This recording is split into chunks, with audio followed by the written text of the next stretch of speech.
अरे माई रे। अरे का भइल रे? अरे अंगूरिया मार कट गल हो। अब्बा ने जौन पड़ाका मारब ने होश ठिकाने हो जाई। एक अंगूरी कट गल दूसरे मारा बते कहा था यार। नानकी से कट गया तो चिल्लाती। बोल सुना सुनाओ।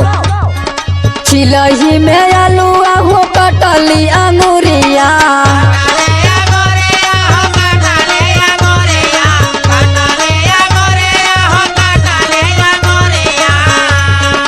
चिलही में आलूआ हो कटली अंगूरिया। सवरिया हमरे ना को सवरिया हमरे ना चल के लिया दादा भैया सवरिया हमरे ना।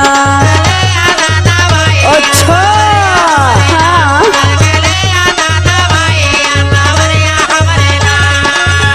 अच्छा तो तोके दवाई लवा दई हो। हाँ सुन हमार बात। कहा धैले रहलू बोला अपन तू धियानवा।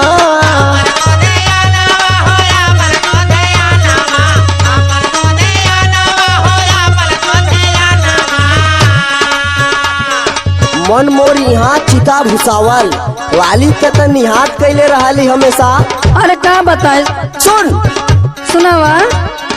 कहा धैले रहलू बोला अपन तू धियानवा। गुजरिया हमारी ना हाँ। ओ गुजरिया हमारी ना। अच्छा। कैसे बनैबू भोजनवा गुजरिया हमारी